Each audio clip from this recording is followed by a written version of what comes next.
চেঙাস্থিত মধ্য কামৰূপ মহাবিদ্যালয়ত শিক্ষামন্ত্ৰী ডাক্তৰ ৰণোজ পেগু মহাবিদ্যালয়খনৰ মূৰ তোৰণ মুকলি কাৰ্বি আংলঙৰ ডকমুকাত নৃশংসতাৰ বলি হৈ মৃত্যুবৰণ কৰা অভিজিত নাথৰ সোঁৱৰণত নিৰ্মিত হৈছে মূল তোৰণখন। ৰাষ্ট্ৰীয় উচ্চতৰ শিক্ষা অভিযানৰ অৰ্থ সাহায্যত নৱনিৰ্মিত ভৱনো মুকলি শিক্ষামন্ত্ৰীৰ। অবিভক্ত কামৰূপ জিলাৰ মধ্যৱৰ্তী অঞ্চলত হোৱা বৰ্তমানৰ বৰপেটা জিলাৰ দক্ষিণ পূব প্ৰান্তৰ শোভা আদৰ্শগত 1971 চনত স্থাপিত মধ্য কামৰূপ মহাবিদ্যালয়ত ৰাষ্ট্ৰীয় উচ্চতৰ শিক্ষা অভিযানৰ অৰ্থ সাহায্যত 4 কোটি টকা ব্যয় সাপেক্ষে নিৰ্মাণ কৰি উলিওৱা ভৱন আৰু কাৰ্বি আংলঙৰ ডকমুকাত নৃশংসতাৰ বলি হৈ মৃত্যুবৰণ কৰা অভিজিত নাথৰ সোঁৱৰণত অভিজিত নাথৰ পৰিয়ালে দান কৰা মহাবিদ্যালয়খনৰ মূল তোৰণখন বুধবাৰে পুৱা 10 বজাত অসমৰ শিক্ষামন্ত্ৰী ডাক্তৰ ৰণোজ পেগুৱে মুকলি কৰে। ইয়াৰ পাছতে মহাবিদ্যালয়ৰ প্ৰাংগণত অনুষ্ঠিত হয় মুকলি সভা। মহাবিদ্যালয়খনৰ অধ্যক্ষ ডক্টৰ গোপেশ কুমাৰ শৰ্মাৰ সভাপতিত্বত অনুষ্ঠিত মুকলি সভাখনৰ উদ্দেশ্য ব্যাখ্যা কৰে শিক্ষক গোটৰ সম্পাদক ডক্টৰ হাফিজ নজৰুল ইছলামে। আদৰণি অনুষ্ঠানৰ অৰ্থৰে মহাবিদ্যালয়ৰ অধ্যাপিকা মৃদুস্মিতা গোস্বামীয়ে আদৰণি ভাষণ প্ৰদান কৰে মহাবিদ্যালয়ৰ অধ্যক্ষ ডক্টৰ গোপেশ কুমাৰ শৰ্মাই। মধ্য কামৰূপ মহাবিদ্যালয়ৰ ইতিহাস বিভাগৰ প্ৰাক্তন মুৰব্বী অধ্যাপিকা শশীপ্ৰভা ডেকা আৰু তেখেতৰ স্বামী অচ্যুত কুমাৰ নাথে তেখেতসকলৰ পুত্ৰ অভিজিত নাথৰ সোঁৱৰণত মূল তোৰণখন নিৰ্মাণ কৰে।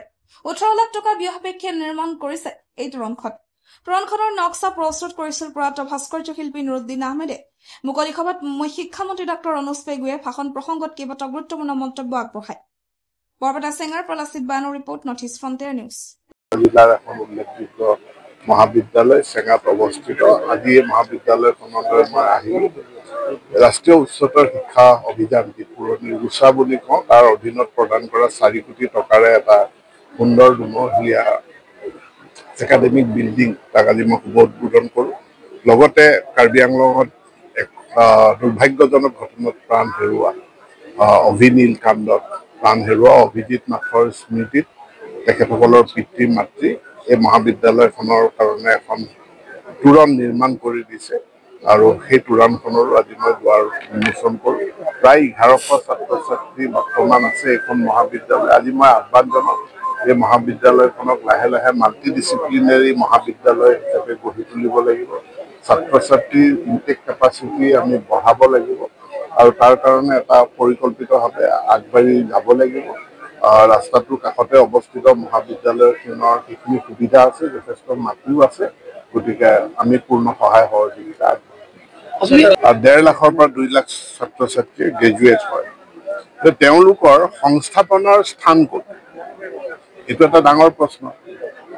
এতিয়া এই বছৰ এইখন চৰকাৰে 5টা বছৰত আমি 1.5 লাখ নিযুক্তি দিছোঁ, কিন্তু তাৰ আমিতো সকলোখিনিক আমি নিযুক্তি দিব পৰা নাই। এইকাৰণে ইণ্ডাষ্ট্ৰিয়েলাইজেশ্যনটো খুব গুৰুত্বপূৰ্ণ, উদ্যোগীকৰণটো খুব গুৰুত্বপূৰ্ণ আৰু তাৰ বাবে মুখ্যমন্ত্ৰীৰ নেতৃত্বত এডভান্টেজ আছাম কৰি আমি অসমৰ বিভিন্ন স্থানত উদ্যোগ প্ৰতিষ্ঠাক আমি আগবঢ়াই নিব বিচাৰিছোঁ। মুখ্যমন্ত্ৰীৰ আত্মনিৰ্ভৰ অসম আঁচনিত আমি প্ৰায় 2 লাখ যুৱক যুৱতীক ক্ষুদ্ৰ ব্যৱসায় গঢ়ি তোলাৰ কাৰণে 2 লাখ টকাৰ পৰা 5 লাখ টকালৈকে দিছোঁ। গতিকে আমাৰ যি উদ্যোগীকৰণ বা বাণিজ্যিকীকৰণৰ যিটো অভিযান তাৰ একেবাৰে তলত আছে মহিলা উদ্যমিতা আৰু শীৰ্ষত আছে টাটা ছেমি কণ্ডাক্টৰ। গতিকে এই সকলোখিনি স্তৰক সামৰি পেলাই আমি অসমত চাকৰি কেনেকৈ সৃষ্টি কৰিব পাৰি, কৰ্ম সংস্থাপনৰ ক্ষেত্ৰ কেনেকৈ সৃষ্টি কৰিব পাৰি তাত মনোনিৱেশ কৰি কাম কৰি পিছুৱাই ৰাখিব বিচাৰে। যিসকলে মই তথ্য দিয়া এই যুৱক যুৱতীসকলৰ সংস্থাপনৰ কথা চিন্তা নকৰে, তেওঁলোক 1-2জন মানুহ ৰাজনৈতিক ক্ষমতা লাভ কৰাৰ কথা তেওঁলোকে চিন্তা কৰি থাকে, তেওঁলোকে এই মানে আদানী আম্বানী এই কথাবিলাক উলিয়াই তেওঁলোকে অসমক পিছুৱাই ৰাখিব বিচাৰে, উদ্যোগীকৰণক পিছুৱাই ৰাখিব বিচাৰে। তাকে বহুত ডাঙৰ দিন। আমি আচলতে অলপমান অভিভূত হৈছো, আৱেগিক হৈছো যে বহুত দিনৰ আশা এটা আমাৰ আজি পূৰণ হ'ল। এইখন কলেজতে মোৰ চাকৰি জীৱন আৰম্ভ হৈছিলে আৰু ইয়াতে মই শেষ কৰি ইয়াৰ পৰা গৈছো।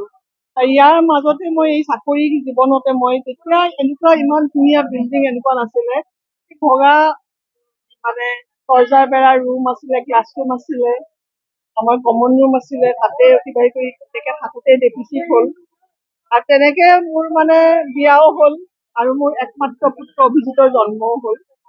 বহুত সুখত জীৱন কটালো, কিন্তু হঠাতে আমাৰ 2018 চনৰ 8 জুনত ইমান ডাঙৰ ধুমুহা, আপোনালোকে মিডিয়াৰ মানুহে সকলোতকৈ বেছি ভালদৰে জানে আমাৰ ঘটনাটো, গতিকে তাৰ পিছতে আমি অলপ আমাৰ গোটেই জীৱনটো স্থবিৰ হ'ল। কিন্তু লাহে লাহে মানে আমি এটা পণ ললো যে ল'ৰাটোক আমি শ্ৰাদ্ধ পাতি মৰিবলৈ নিদিওঁ, জীয়াই ৰাখিম। তাক জীয়াই ৰাখিবৰ কাৰণে আমি যি প্ৰচেষ্টা হাতত ললো, যে বিভিন্ন মঠ মন্দিৰ নামঘৰ বৃদ্ধাশ্ৰম অনাথ আশ্ৰমত আমি ল'ৰাটোৰ নামত যি পাৰো কৰিলো, আৰু সেই ল'ৰাটোক জীয়াই ৰখাৰ যিটো এটা প্ৰচেষ্টা, সেই প্ৰচেষ্টাৰে অংশ হৈছে আজি মই চাকৰি কৰা কলেজখনৰ এই তোৰণখন।